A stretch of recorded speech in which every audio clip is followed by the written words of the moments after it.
I'm really excited to be able to introduce the 4 amazing speakers we have lined up for you today. So first, we have Anna Pope.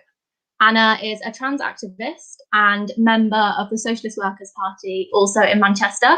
Welcome, Anna. Thank you for joining us. I'm glad to be here. Next up, we have Laura Miles. Laura is the author of the fantastic book, Transgender Resistance, Socialism and the Fight for Trans Liberation, and the first openly trans person to serve on the national exec of a British trade union. Next, we have Sarah Bates. Sarah is a journalist for Socialist Worker, which is a revolutionary weekly newspaper, which you can find online at socialistworker.co.uk. And our last speaker, but by no means least, is Kelly Stubbs. Kelly is an activist with Trans Pride Liverpool, a youth worker with trans kids, and a member of the Socialist Workers' Party in Liverpool. So thanks for joining us, Kelly. And finally, I'd like to welcome all of you watching at home. We're really pleased you could tune in this evening, and we want you all to be part of the discussion. So keep your comments and questions coming. We'll be reading some of them throughout this evening's show. We're streaming on 4 platforms this evening: YouTube, Facebook, Twitter, and Instagram.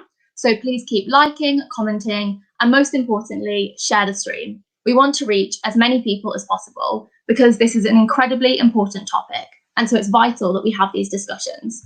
Trans rights and trans lives are consistently under attack. Right-wing governments, such as the likes of Trump in America, Viktor Orban in Hungary, and the Conservative Party here, give confidence to bigots across the world who want to marginalise and threaten trans people. Last month, Liz Truss, the Minister for Women and Equalities, announced the government's plans to scrap proposed changes to the Gender Recognition Act. These changes, which would allow trans people to self-identify, have been supported by trans activists who are being ignored by the government as they continue to create an environment that is hostile to trans people. So without further ado, we're going to go to our speakers to hear what they have to say. So firstly, I'm going to bring in Anna, who, as I said before, is a trans rights activist from Manchester. Anna, can you tell us something about the current difficulties facing trans people and what difference the proposed changes to the Gender Recognition Act would make? Well, under the current system, we have what was called, to change your gender marker or any sort of documentation here, you'd have to get what we call a gender recognition certificate. Essentially, this is a piece of paper that says you are the gender that you identify as. With the current system, there's quite a lot of hoops you have to jump through. You have to live as your desired gender for 2 years. You have to go to a gender recognition panel made up of professionals who've never met you and have you've never interacted with in your entire transition. And at this moment in time, it also costs £140 for the privilege. And even at the end of that, they might turn around and just say, no, we don't meet our criteria to get a gender recognition certificate. And of course, you have to be over the age of 18. And the boundaries, of course, are very, very binary. So if you're non-binary, there's no use in getting this here for you. And generally, the changes would have streamlined this process for everyone.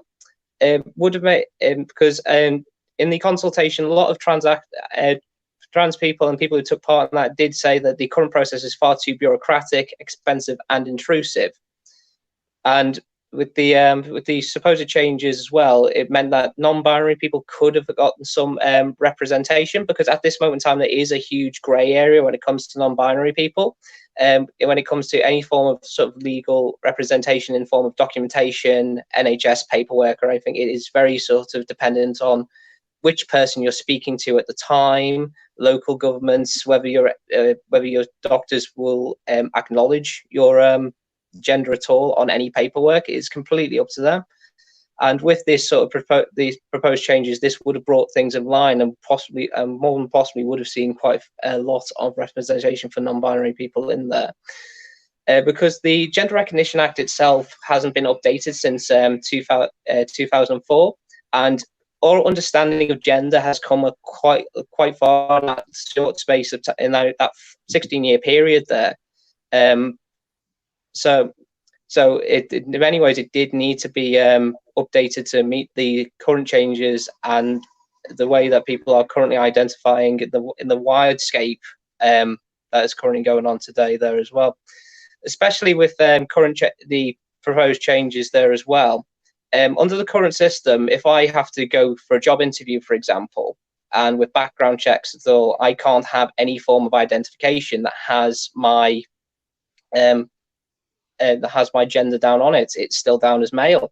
So if I go to a job interview, for example, I have to take my birth certificate, which has my old name on it. I have to take my deed poll through as well. That is the only confirmation of my change of name. And then that basically means my employer knows my transgender transgender status right off the bat. And a lot of and by basically streamlining this process, this like I said, this would be a lot more helpful for people in my situation, because sorry, I think my connection went a bit there.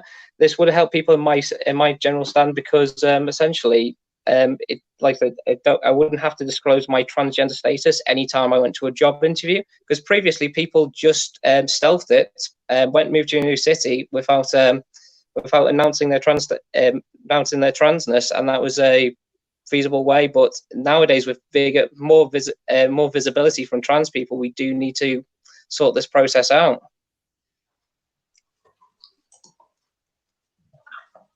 Thank you, Anna. I think the points you made about making it easier and less intrusive to transition are so important. So now we're going to go to Kelly. As I said earlier as well, Kelly is an activist with Trans Pride Liverpool and a youth worker with trans kids. So Kelly, why do you think that the government seems to have decided to ignore the results of the GRA consultation, which reportedly showed 70% in favour of the proposed changes?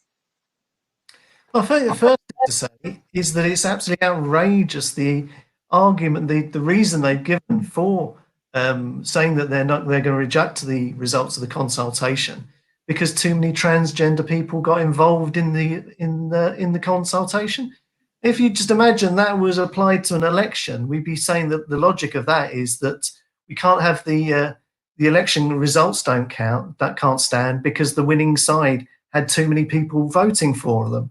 I mean, it's just absolute nonsense. It's an insult that they're saying this is a reason why. I think particularly, given my memory of the consultation process itself, it was a very open and democratic process. There was no sort of attempts at lobbying or at tactical voting or tactical answering of questions. There was no sort of saying advice to people to vote this way or that way on any given questions within the consultation. It was very much approached as the transgender community is not heard very often, and so this is our opportunity to be heard. And I think that's the spirit that people engaged in the consultation, is one of wanting to be heard. And I can't think of any better reason really for to engage in something like that. I think that over the last 3 years, though, since the announcement of the results of the consultation, we've seen the warning signs that they might do that, especially after it was deferred last year, that when they said that it was going to be, the reforms were going to be implemented, they deferred that in 2019. And I think against that background of the last 3 years, I think we've seen quite an increase on an international scale of the level of transphobia that we're seeing. I think particularly, obviously, that's been led by Trump in America. And it seems to be that from the very start of his presidency, he used transphobia as a dripping little bits of transphobia constantly throughout his time in the White House. And from the initial stuff about trans troops in the army, to every sort of aspect of these tiny little sort of transphobic attacks that have gone on, from changing how your gender is allocated and understood, according to law, to some of the most pernicious ones, like not allowing transgender people into homeless shelters and things like that. And then this obviously culminated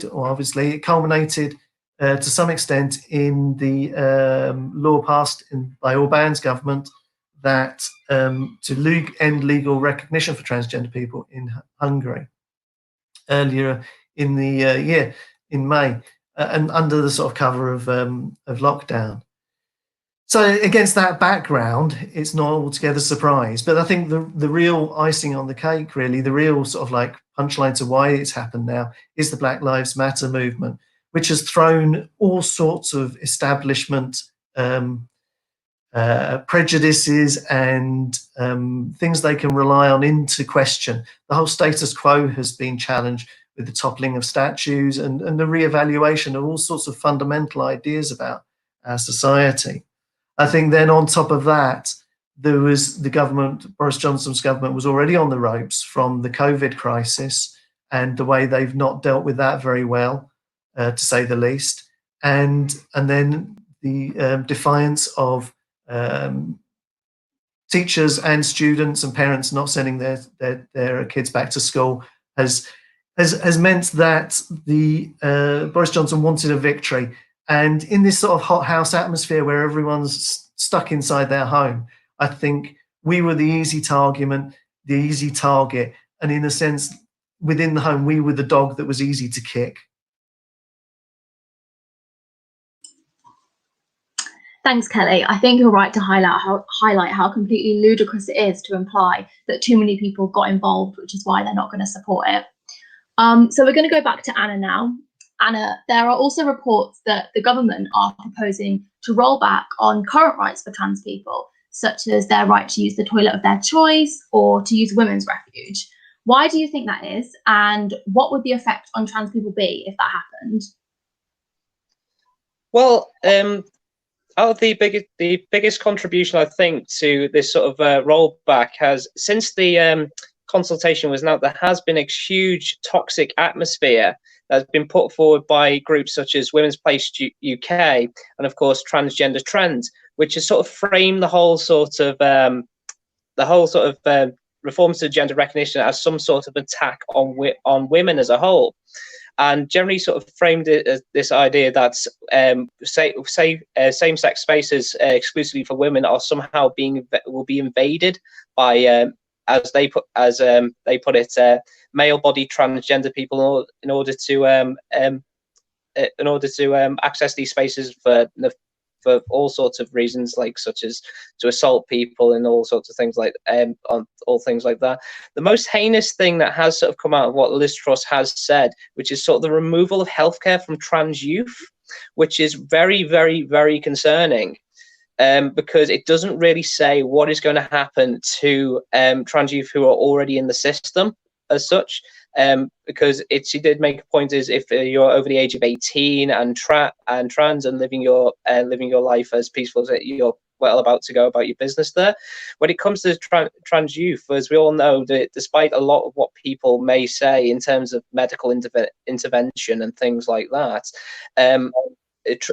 youth are not being given hormones straight off the bat. They do have to wait until they're 16 until they are given any form of hormone replacement therapy. Up until that point, they are put on puberty blockers, which of course are completely reversible. With what Liz Truss has said, there's no indication what will happen, whether it will simply not allow more trans youth to enter these kind of services, or if it will completely stop the healthcare that's currently in place for these people. We have no clarification whatsoever. And regards to this sort of all these sort of theories about trans people will attack women, natal women, or things like that, or the arguments that are used in these same-sex spaces. In a study that was done by the Williams Institute in 2006, it did say that 70% of transgender participants of that study faced discrimination when attempting to use the restroom, whether this consisted of denial of access to facilities, verbal harassment, or even physical harassment there. And as we all know, when it comes to sort of attack on women's services and access to these things like refuges and things like that, the biggest threat to those services are in fact the Tories. I mean, that sector has completely been cut. It's ravaged by cuts and austerity since the Tories have gotten in, and Scotland particularly has proposed to, with the use of the SNP, have said that they would propose to have their own sort of recognition, regardless of what happens here in England specifically. With Scotland's women's associations, including End Gender, Scottish Women's Aid, and Rape Crisis Scotland, have said that it does not regard trans equality or women's equality in any way to be informed competition or contradiction of each other, and they've had trans-inclusive services for 6 years now, which basically does prove that in many ways that like trans women are not as predatory as a lot of these groups try to make out here. And I just want to sort of go on to a quote that was said by a member of the LGBT Tories, Colm Howard-Lloyd, that says this opportunity for sensible reform has soured and created a toxic atmosphere for many trans people fearing for their safety, with Heather Peto of the Labour Party adding that this is the biggest reversal of LGBT rights since Section 28.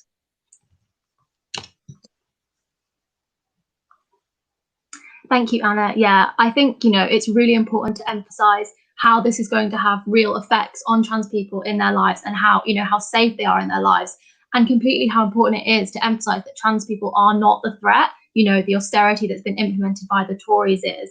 And so before we go back to Kelly, I'd just like to encourage everybody who's watching to keep sharing across all social media platforms. We're streaming on 4 platforms today: Instagram, Twitter, Facebook, and YouTube. So if you just keep sharing the stream so that we can reach as many people as possible. So we'll go back to Kelly now. Kelly, you've been very active in organising Trans Pride in Liverpool. The trans community is, a really broad community, but the discussion around trans rights is always brought back to this really narrow focus on the right of trans women. How does this impact the transgender youth that you work with, who are constantly ignored by the terms of the debate when it's framed like this? Yeah, well, firstly, on Trans Pride, we have had a transgender block on, or for trans women block on the Reclaim the Night Liverpool March for the last number of years now. And so organisationally, we've always been very closely tied to the Reclaim the Night group. And we they did training for our stewards for our first Trans Pride last year, for example, and this year they're co-hosting the Trans Pride with us, the rescheduled Trans Pride we got coming up in September. And so as such, we've always had the notion that gendered oppression and violence is something that we're opposed from the perspective of trans people and of cis women. And I think that talking about the youths I work with, the trans youths I work with, I think particularly for the trans girls that are trying to come to terms with their gender maybe, or wanting to come out, I think the culture that we're living through at the moment is a particularly nasty one. And I think, people sort of like talk about protecting women, but then there's these young women who are isolated and fearful of coming out and are, hiding away in their bedrooms and not really finding the courage to come out into an environment that's so nasty.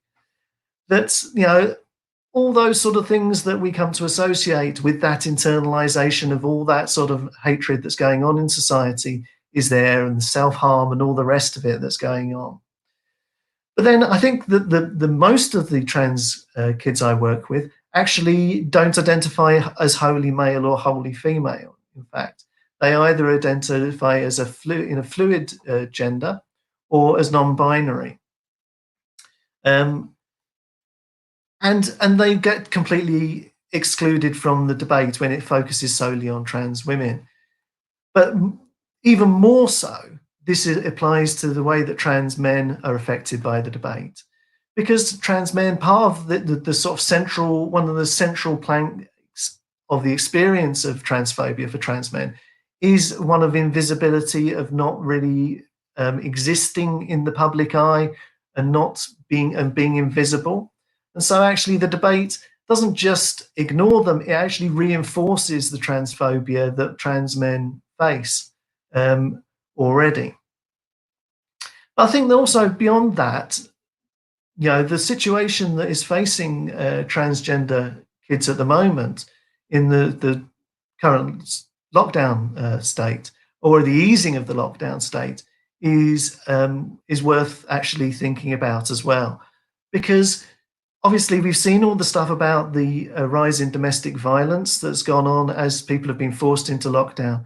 Well, transgender kids aren't necessarily in families that are supportive of them. I know, you know, a lot of the kids I talk to really struggle with their family life and found lockdown very painful experience. And I think that's kind of goes to explain why it's such a high proportion of the kids I'm working with have actually chosen to go back to school, which is not the sort of like a common experience of many kids. But then even when they go back into school, they face that lottery of the same lottery they face with their family as to whether that family supportive exists within the schools as well. And there are some great schools dealing with that are really trying to be supportive to trans kids, and some great teachers out there doing brilliant things. But then equally, there are some schools where their institutionalized transphobia is rife. I was I was told by a couple of my kids about a school where the pastoral staff had gone out of their way to make sure that the preferred names of all the trans kids was on all the paperwork that was going out to you know, reports and all the rest of it. And teachers were going into those documents and individually changing them back. So for me, to sum up, the beauty of doing the Trans Pride event has been to actually introduce some of these young trans people to institutions which are supportive of them. And for us, that's been the unions, both the student unions who have sponsored all sorts of placard making workshops, and more recently we've had the GMB and the UCU who've supported our events. Thank you, Kelly. It's really interesting to hear about the. And so before we move on, could you and Anna, both of you, could you recommend for our viewers any people or events from trans history that people might want to find out more about? Okay, I think I'll start off with this one because I think it's the case of every sort of events we do come up with the same sort of people. So I wanted to bring attention to a couple of people that aren't necessarily brought up as often, and they're fairly sort of new figures when it comes to it. I think Janet Mock is a very good person to look. She did a fantastic book whose title escapes me unfortunately at this moment in time, a couple of years ago, as well as Laverne Cox, who is most famously been involved with the Netflix series Orange is the New Black, which is not a fantastic program if I'm completely honest, but the work that she does to highlight the trans experience is very, very, very good. And I definitely recommend that those of you who have Netflix to watch the documentary Disclosure. It is a very, very comprehensive look of how trans people have been portrayed from the beginning of sort of televised media and things like that. And it does really show some of the really deep-seated transphobic ideas that are very prevalent in society and where they come from. So I definitely remember, so if you have Netflix, watch Disclosure.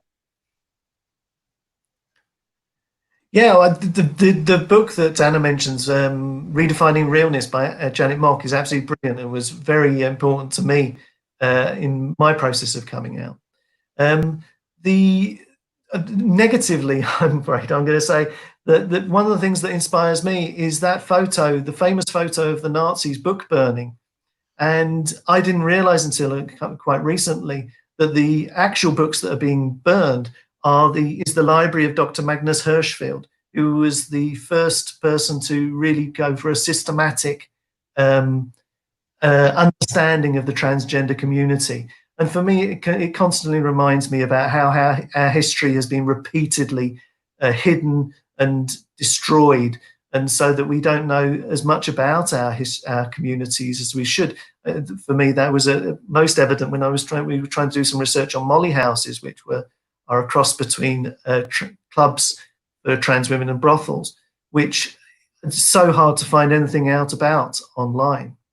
But I think the one thing that really stands out for me that is a part of our trans history that we should celebrate is the Compton Cafeteria riot from 1966, which is several years before Stonewall, and was actually specifically trans women fighting with the police in San Francisco, and in some senses is the birth of the modern LGBT movement.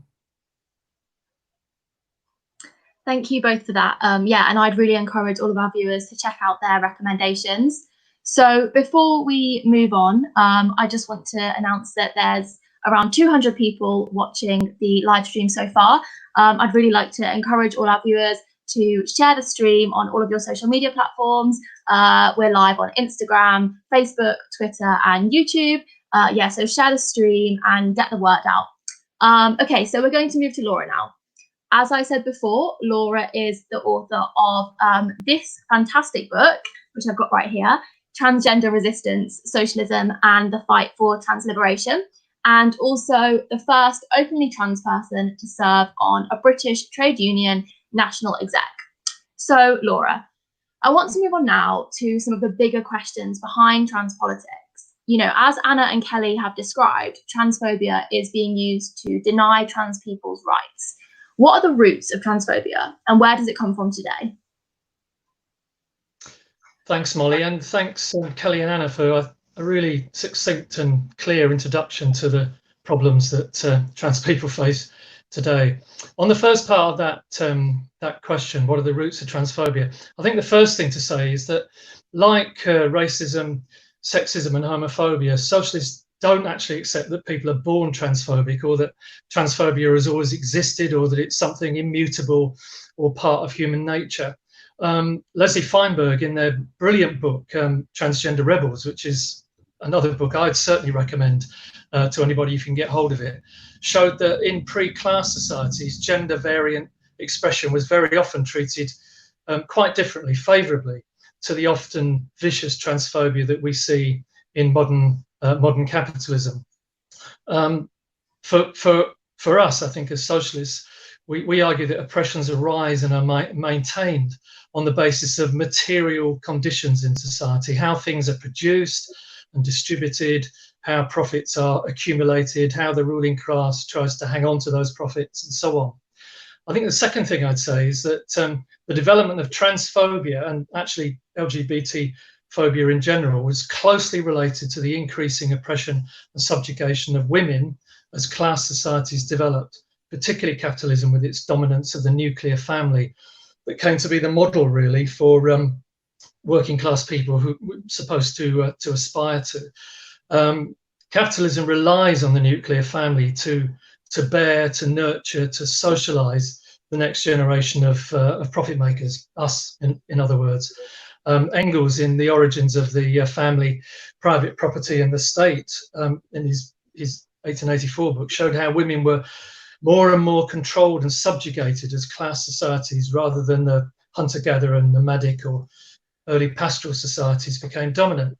And at the same time, you see same-sex activity and gender variant behaviour becoming increasingly prescribed, punished, and seen as abnormal. And that actually intensified incredibly, actually, in the late 19th century.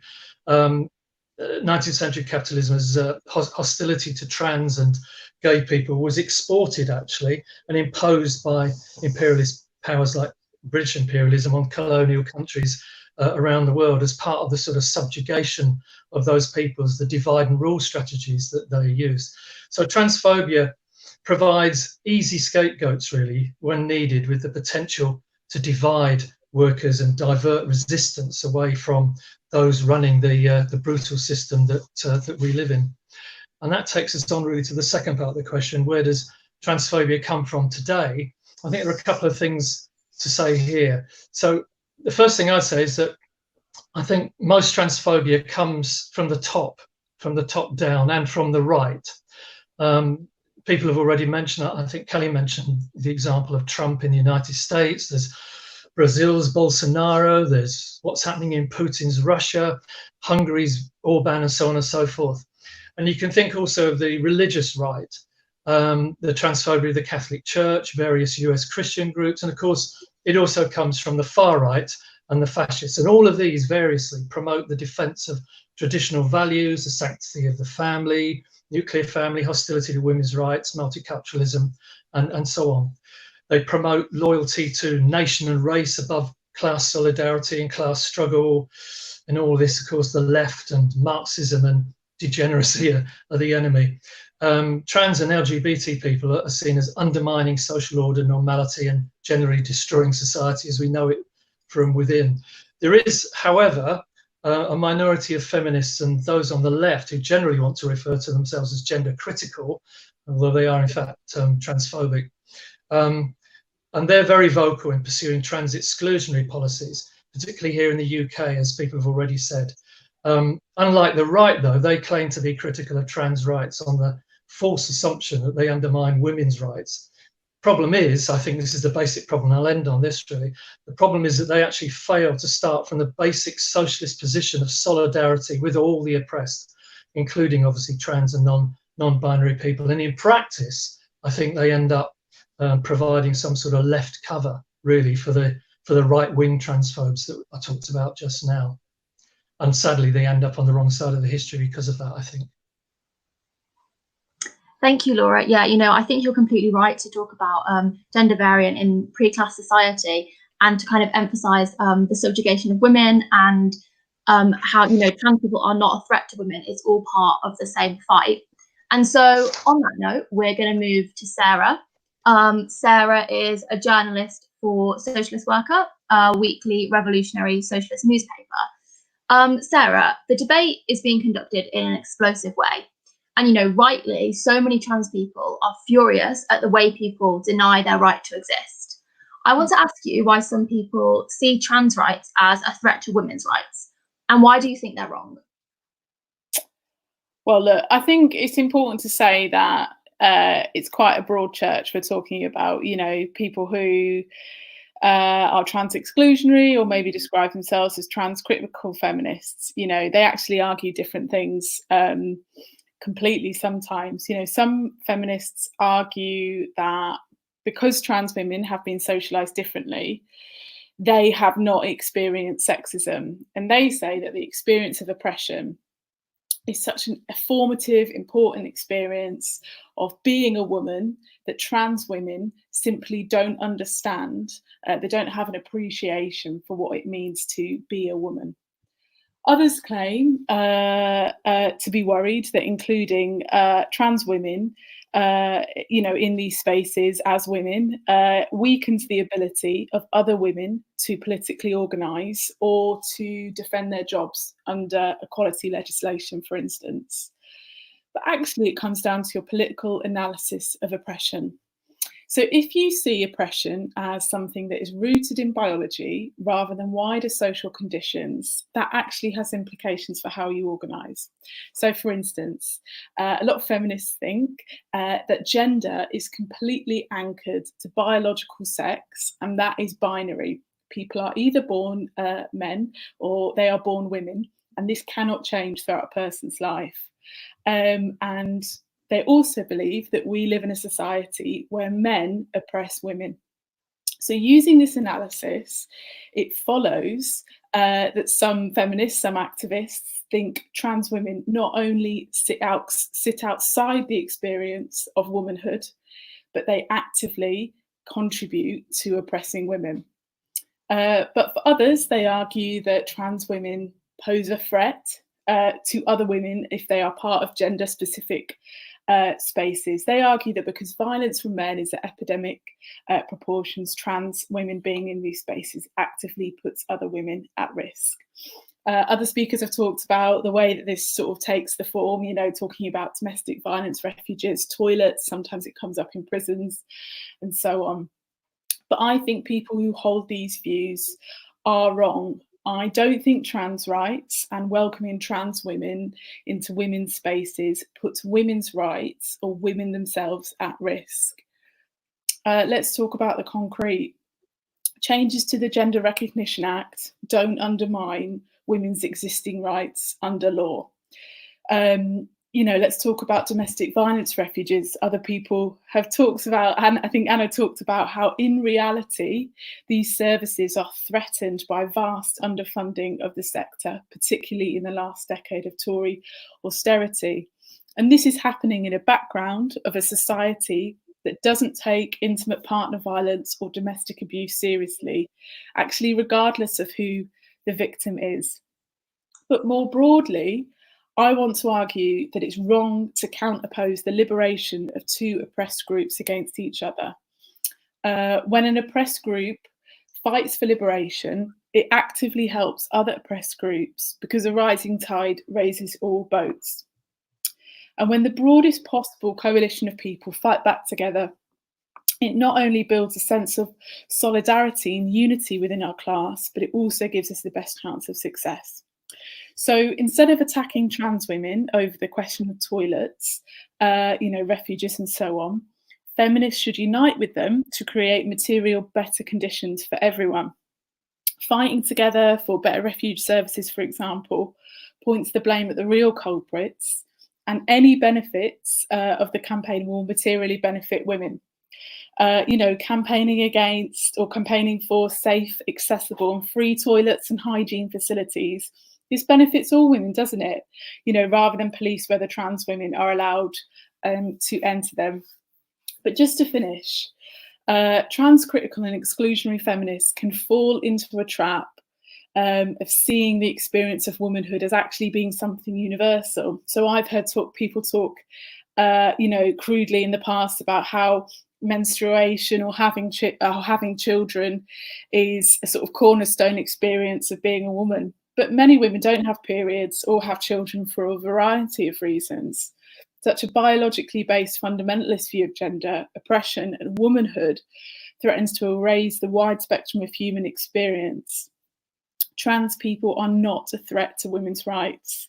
They are our allies in the important battles raging here and now against the real culprits that want to stoke up division and push society back. Thank you, Sarah. I think you're so important to emphasise, you know, solidarity amongst oppressed groups and how fighting together is completely key. And so we're going to go back to Laura now. Much of the discussion focuses on questions of sex and gender. Can you tell us the difference between the two from a Marxist point of view? Yeah, thanks, Molly. Well, Sarah's touched on this, I think, which you know is absolutely crucial questions, really.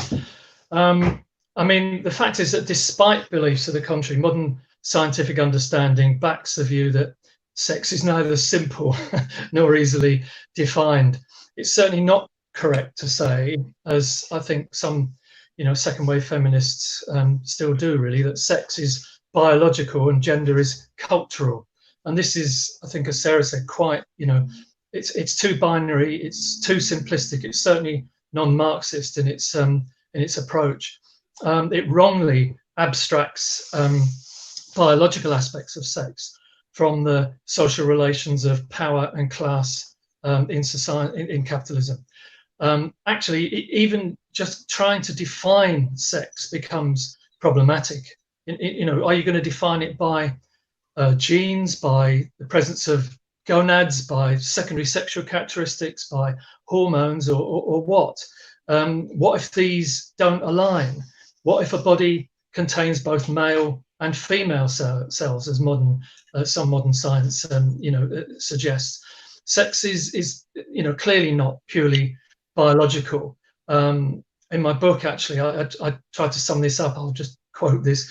Biological sex, as well as having materiality, also has socially ascribed characteristics and values applied to it, including the ascription of detrimental values reflecting historically contingent societal sexism and misogyny, such as the objectification, devaluation, and commodification of female bodies.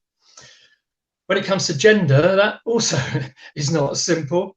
Not only can there be an infinite variety of gender expressions rather than just man or woman, but it can be understood really as having two elements. So there's both the socially applied element, something that exists external to the person, such as gender roles and expectations, how to dress, how to speak, how to behave, kind of acceptable jobs for men and women and so on.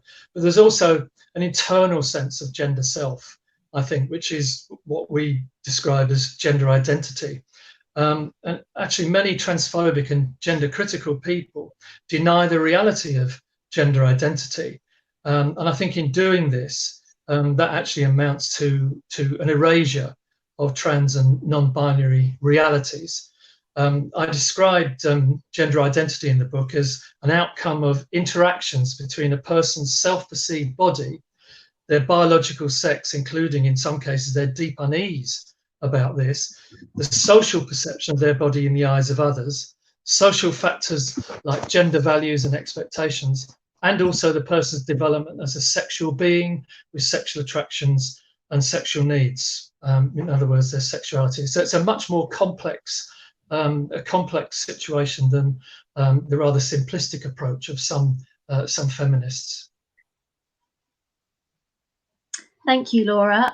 So we're going to stick with you still. How important do you think the concept of gender ideology in the attacks coming from right-wing politicians like Bolsonaro in Brazil is? Okay, well, I mean, it's important because it forms part of the basis, really, of the attacks coming from the right on women, in particular, and LGBT plus people. They often reference the supposed threat of gender ideology. It's actually a completely bogus concept. It was dreamt up by hard right religious activists and promoted by the Vatican in the mid 1990s. And since then, it's been weaponized by right-wing governments to dissolve women's ministries, to undermine international legal obligations to protect gender equality and LGBT plus rights and a whole variety of places. It was one of the concepts and the arguments proposed to undermine and to ban gender studies in Hungary's universities. Last year, it's been used to attack trans rights, including the whole notion of self-identification for trans people. It's been used to mobilize the Christian right in elections in various countries, and so on. I mean, it's often used to oppose substituting the word gender for sex, and seeing this as a kind of leftist feminist plot to undermine the family and traditional values, and to erase sex as a category. Unfortunately, some feminist and leftist gender critics, I think, come dangerously close to endorsing aspects of gender ideology in their arguments for trans exclusion from single-sex spaces, and in their opposition to what seems to be a cousin of gender ideology, which is gender identity ideology, which is the claim. It denies the reality, really, of gender identity, and sees trans activism as a dangerous movement that puts children's lives and well-being at risk, which we know it doesn't. We know that trans activism is absolutely necessary and valuable and important to support in the current circumstances. So it is important that we understand the origins of gender ideology and the purposes that it's put to, and why we need to resist it. Thank you so much, Laura. It's really great for you to put that so clearly to us. We're going to go back to Sarah now. So, Sarah, why do you think that gender matters in 2020? Well, I think sometimes it can feel like whether you're a man or a woman is sort of the dividing line in society. I want to say that I think gender expression is important. I think it's deeply felt within individuals, and we support the right for people to express their gender identity however they choose. And that is actually the starting point for socialists. That's where we begin the intervention on this. However, I think it's useful to go a little bit deeper and to look at the kind of role that gender plays within society as a whole. So there is huge, large-scale pressure in society that tells people that there is a really fixed, rigid idea of what gender is.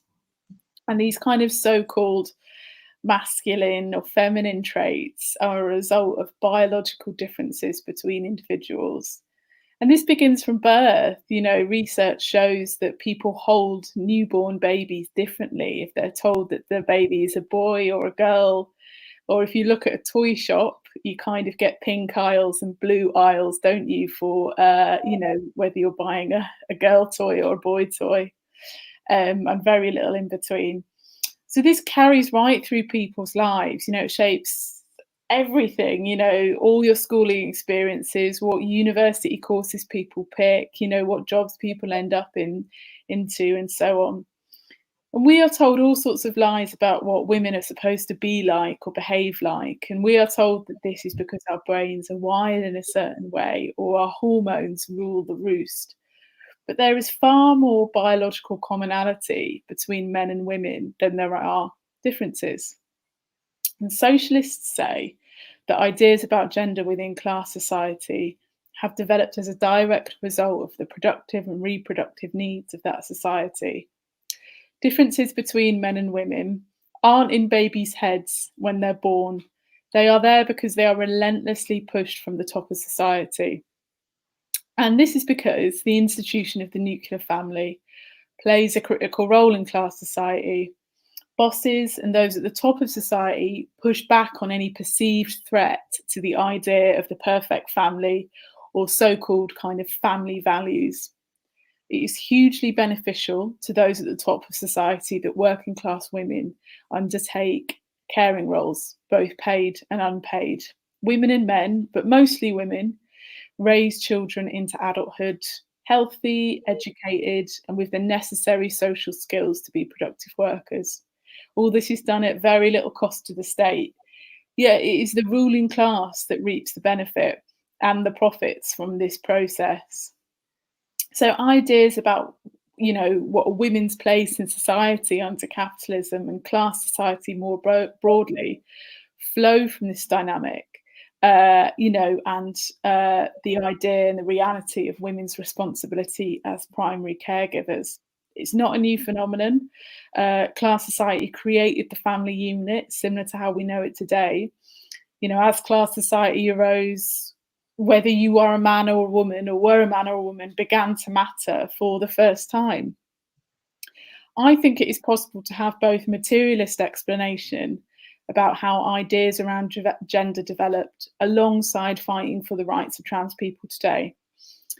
The gender binary is reinforced throughout society because it helps to bolster a system where bosses rely on women's oppression every day. In other words, it doesn't come about because of individuals' nasty and divisive ideas, however disgusting they are, but because of the logic of the whole system. Using this analysis, it is also possible to imagine a different world where everyone has the freedom to express their gender identity any way they see fit. So we have to battle these gender expectations and sexist stereotypes that I was talking about, but also look at a more fundamental transformation of society. This would be so far removed from class society and capitalism as we know it. You know, the society that pushes people into pink or blue boxes at birth and makes it very difficult for them to break out of it. You know, I'm talking about a socialist society where people have the choice to live without binaries and to live as they want, to live as they see fit. Thank you, Sarah. You know, I think you're completely right to emphasize how gender divisions in society, you know, they just benefit the people at the top. And that's why gender is seen as so important in society. So we're going to go back to Laura now.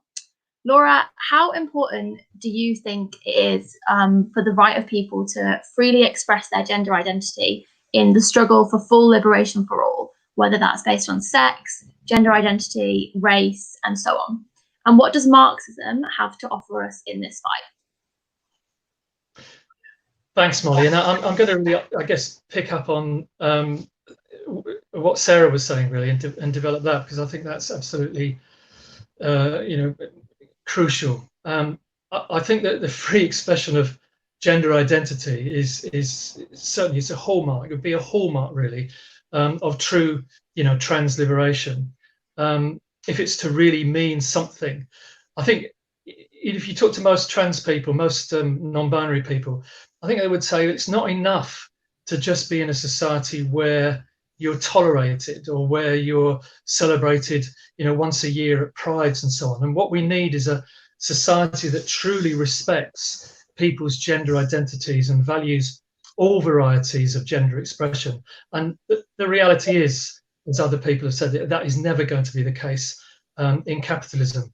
I mean, I'd suggest that Marxism, in contrast to various identity theories of oppression that you come across, privilege theory or queer theory and so on, which I think are problematic because they don't really address the question of class. They don't address the question of class struggle, the centrality of class, and its importance in understanding oppression.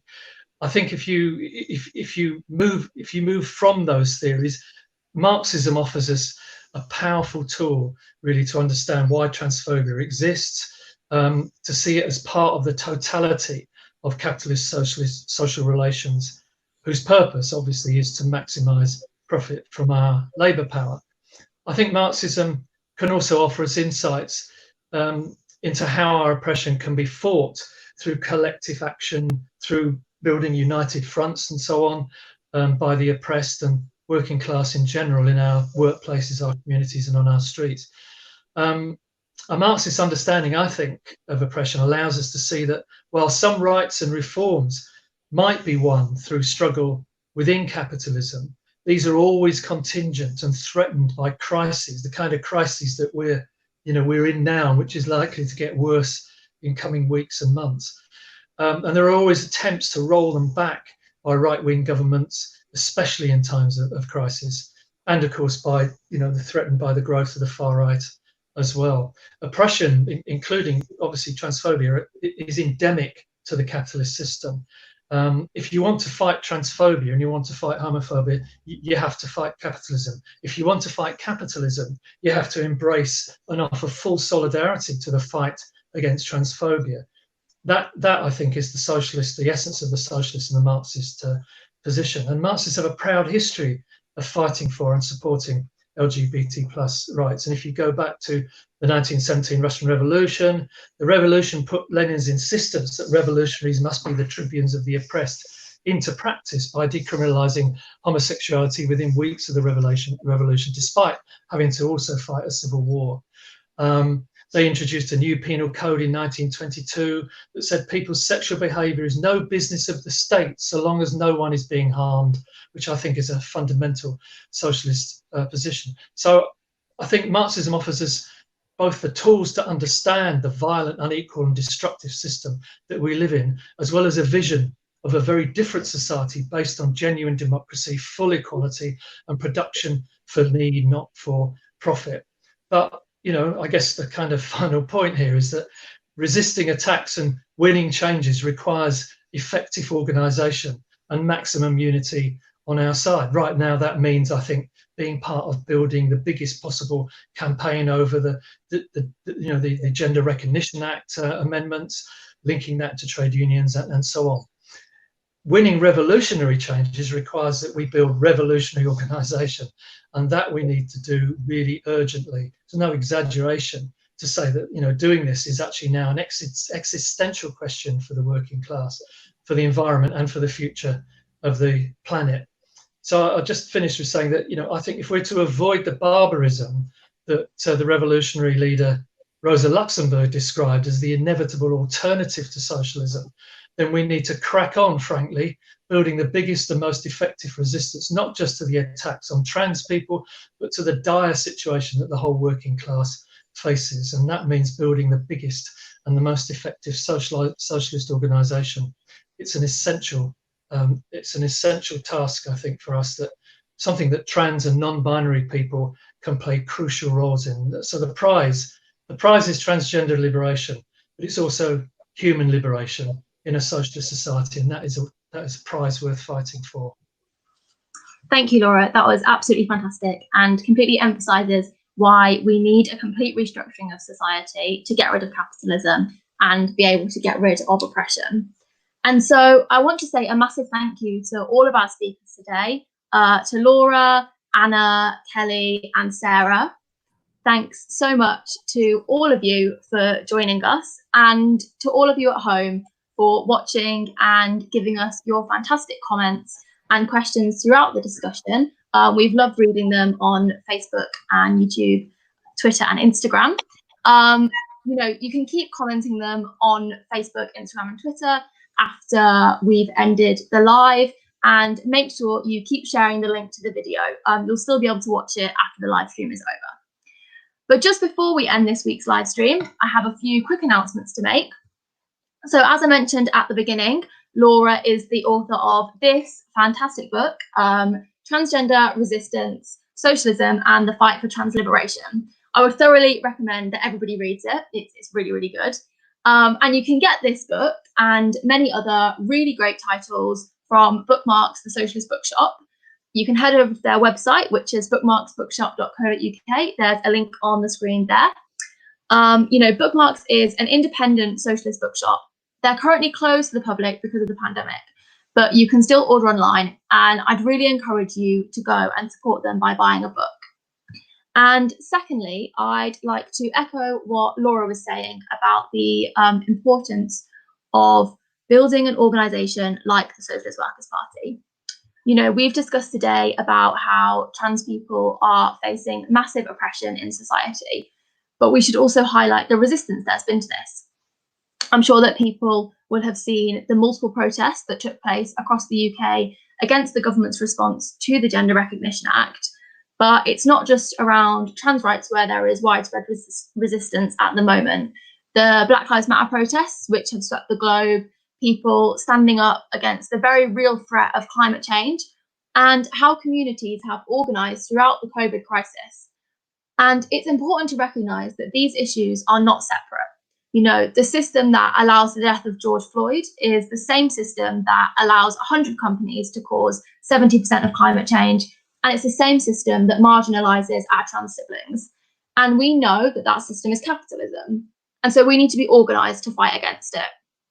We can see that real sustained change can't be made through Parliament. Everything we've gained as working class people, we've got from taking to the streets. And this is why we need a movement of ordinary working class people committed to fighting the system head on and implementing that change that we so desperately need. You know, we don't want to have to compromise on our principles. We want to be able to live them every day.